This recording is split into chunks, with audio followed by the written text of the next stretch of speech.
At Climb Center Central. Michael, tell me, how did this sport get started? It was introduced, the origin is from the mountaineering sport, and one day they found out they couldn't get much further with the techniques they had then, and then somebody came with the idea to start using less and less equipment to get on top. And that's how the climbing sport got introduced to the world, I would say. And in Holland it started, I think, about 6 years ago, when my employer started with the first large indoor climbing facility in Haarlem, very near here in Amsterdam. So. Now, people come here to practice their climbing, and I notice there's a large number of different shapes. Could you talk about the origin of those a little bit? Do you mean the shapes of the wall or the shapes of the holds? Both, the shapes of the walls and the holds. The shape of the wall is our own initiative, because we built this hall all ourselves with volunteer people, or they get paid for it, of course, but. So the lookout, the designs we made ourselves, and the holes we use on the wall, those are designed by different kinds of people or small businesses. There are some climbers who, in their own time, to make a little bit more money, design their own holes, and some come from France. They have a special kind of architect who develops them. So they come from all different kind of places, the holes, and they're still in development. So you can see nowadays the holes are getting more finger friendly. A couple of years ago there were a lot of holes with very small ridges, and they were very painful for the fingers. So they started redesigning the holes so they were less painful for the fingers and easier to get a grip on. Now, what is the purpose of this place? I mean, does it serve for a practice site, or is it a sport unto itself? It's a sport unto itself nowadays. Yes, I think it started because we don't have any rocks in Holland. A little bit in the south of Holland. But if you want to climb outside the real climbing, then you have to go to Belgium or Luxembourg, and that's a 4-hour drive. So I think it started creating facilities to train indoor when in Holland, and the weather is usually very rainy, so we needed something with a roof on top of it. And I think it grew into a sport on itself. And you can see in the last 3 years, every large city in Holland has its own climbing facility. And I think it's at the moment the largest growing sport in Holland, next to maybe rollerblading in the summer. But this is a sport you can do all year round here. And you can see that a lot of the climbers go, when the weather is nice, they go to Belgium or Luxembourg, or a little bit further to France, or sometimes to Germany to climb. But it's a great way to keep in shape, and it's a fantastic sport. So. Now, generally, I know this is categorizing people, but what kind of people really are interested in coming here and climbing?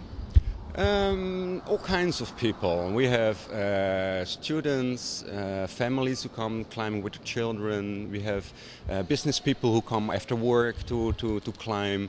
So there's no specific group of people who climb anymore. It's very diverse. And usually, what I think, they're good people. They're nice people. They're calm people. They're not show-offs or something. Climbing is something you do always with another person, because you have one climber and one person who has to belay, who has to hold on to the rope. But it's still a very individual sport, because when you're climbing with yourself, and it's a struggle against the wall or the route you're climbing at that moment. So it's a sport for everybody nowadays. That's very the nice thing about it. Now, they climb pretty high here. Is there any danger here? No, there's no danger at all. No, otherwise there would be too many accidents and people would stop stop climbing. So it's a completely safe sport, just as long as you use the right techniques and always be careful. So there's the accidents almost never happen. Sometimes when people are a little bit careless, then there can something can go wrong. But serious accidents haven't happened here in our climbing facility. So keep our fingers crossed. So tell me, usually when a sport develops, along with it develop a whole series of kinds of specialized equipment. Has this happened in this sport? Yes, of course the equipment was already there because it was used in mountaineering, expedition climbing in the Alps or in the Himalayas, wherever. And I think they kind of took that equipment and made it especially for this sport. So when I look at the harnesses in the mountaineering, they always use a harness with two parts. The one you put on like kind of like pants and a chest harness. And for the sport climbing, they got rid of the chest harness and now it's only a sitting harness. And the other hardware, so the carabines and the ropes, those are all derived from the mountaineering sport and very specifically made nowadays for the climbing, indoor climbing and outdoor climbing. So. Now this is a strenuous sport, I would say, from looking at the walls. Do women participate equally with men? I think it's about 60% men, 40% women. Sometimes it's 50-50.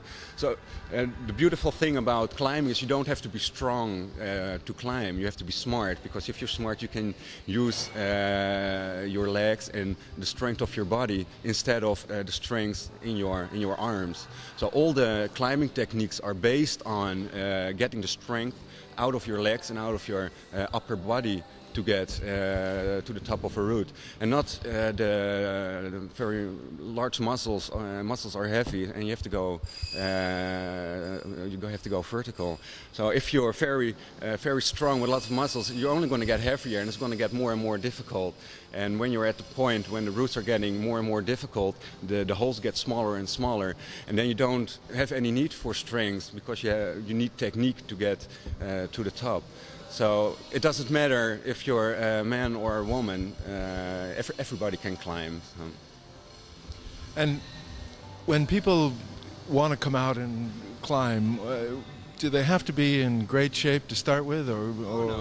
No. We have easy routes, we have difficult routes, so for starters or for very advanced climbers, there are all kinds of possibilities. So we have a lot of people who come here for the first time who want to try it out for a time, and that's no problem. So they get a small introduction where we explain how we work here in the climbing hall, and then especially focused on belaying, because belaying is the most important thing in climbing, because if we belay correctly, accidents can't happen. So everybody can come in and try it once, and you don't have to be in a great shape.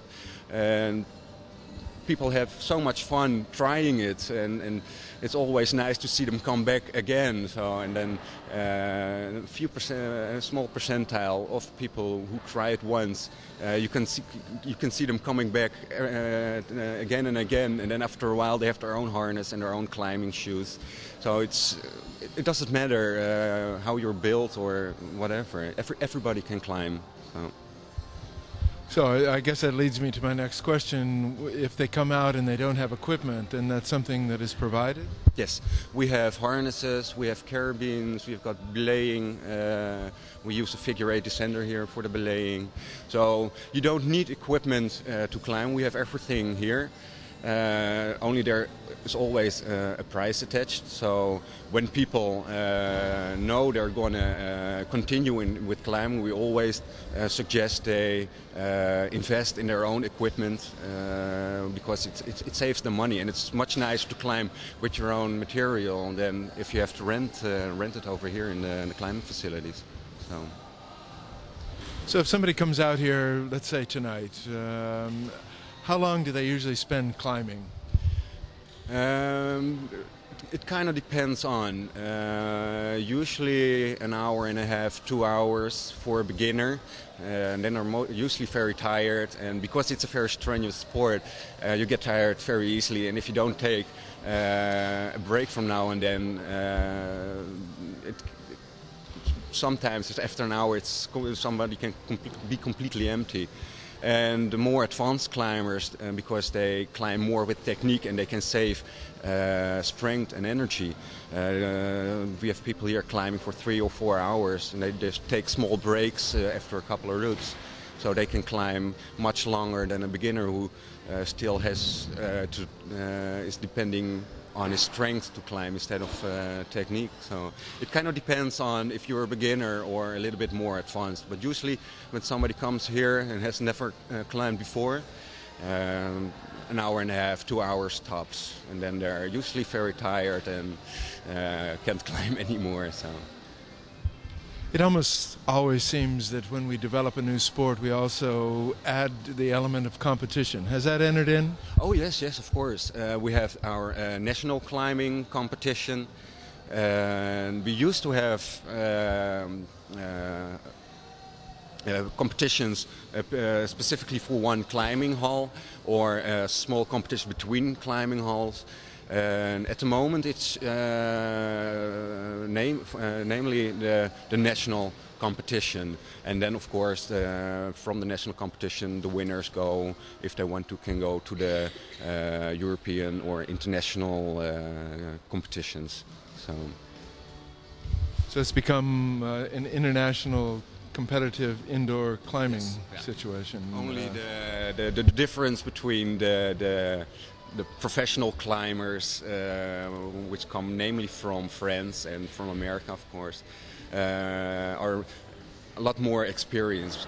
In Holland, it's a small country, and we'll always have a problem with sponsoring. So 100% full-time climbers are very hard to find in Holland. They usually do something next to the climbing to make a little bit of a living, because you can't live on climbing alone in Holland. And that's the big difference, namely from Belgium and in France, because they have climbers who climb 8 hours a day and they're sponsored. And because they can train 8 hours a day, 7 days a week, they reach a much higher level in climbing than that's possible here in Holland. So the difference between national and international competition is still very large, and maybe it will change in the future when there are coming more and more climbers and it gets interesting for sponsoring. Maybe we can compete on a more even level in the international competitions. So we have to wait for that. So Michael, if somebody wants to come out, what are your hours, and when are you open? We're open during the week from 5 to 10:30. On Friday afternoons we open at 1 o'clock. And that's usually also our children's afternoon, because they have then reduced admittance. And in the weekends, on Saturday we open also at 1 o'clock, and on Sunday we open at 11 o'clock in the morning, and we close at 10:30. So if somebody wants to come out and just try it out for one night and rent equipment and all from you, what would that cost them? The admittance is $17.50, and then they can climb until closing time. If you want to rent a harness, that's another 5 guilders, and belaying material is $2.50. And if people want to, they can rent climbing shoes, and those would be another 5 guilders. So if they want to rent everything, they have to pay 30 guilders.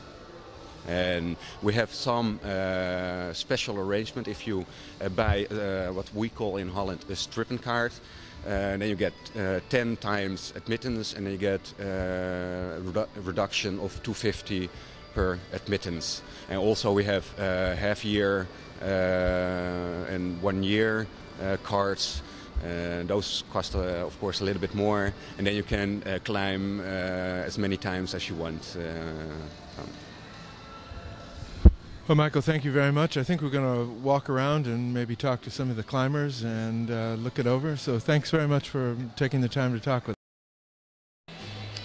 us. Hello, we're here with Ineke, who has just, as you saw, climbed up the side of this, I don't know, wooden mountain. Yeah, it is. And how did you first get interested in this sport, Ineke? Well, by friends. Friends climbed here and in other places. And I'm not really a very sportive type of girl, so I like to do it once in a while. And I felt when I was climbing, I didn't have any muscle pain afterwards. And it just exercised your whole body. Not only your legs or your arms, but just completely. So that's what I like it. And it's exciting. It's fun to do. And it's not dangerous if you don't take risks. And you can do it outside and inside. So inside in the winter and here in Amsterdam. And we go to the Ardennes in Belgium sometimes in summer. And then it's even more fun. And so you obviously invested in your own equipment and you're all ready to go, outdoors and indoors. Yes, yes. But the equipment, well, if you go outdoors you need much more. You need a rope and that's expensive. But indoors, you buy once this equipment and you can do your whole life with it. Not with your shoes, but with the rest you can do. So it's not that expensive. It's just one big investment in first, and then you have it for a long while. And how long have you been doing it? Well, only for a year or a year and a half, I think. But I just had a child, so this is the second time I climb in 2 weeks. So I've been doing that, for 1.5 years, I think. But with a break of 5-6 months. So you were climbing while you were pregnant then also? Yeah, but only the 3.5 months. The first 3.5 months. After that you don't feel very safe, because if something happens and you wear this thing, it's not comfortable. So I don't want to take any risks. So friends introduced you to this, and have you introduced friends to this? Yes, I have. Yes, it's fun. And it's a social thing, because you can't do it alone. You can't go up alone. You always need somebody to secure you downstairs. So you always need somebody. So then it makes it easy to invite somebody. And one friend got very interested, and he's been doing it for a lot now. He's really enthusiastic. That's nice. And so you're going to continue now that you have a baby and everything, you'll continue right on with it? Yes, I will. Yes, it's very good to work out. And I don't like to I feel it a bit dangerous if you go really up mountain climbing, like big mountains. And I haven't done it yet. And I sometimes have my doubts, but here nothing can happen. Because you are secured upstairs, so you can never fall. If you go up mountains and you are the first who climbs, you can make a big fall.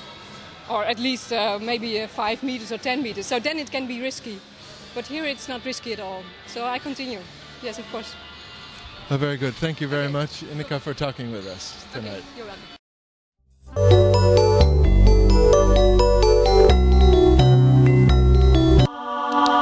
Polsdiagnose, gewichtsproblemen, Ayurvedische therapie. Kom naar Health & Wholeness.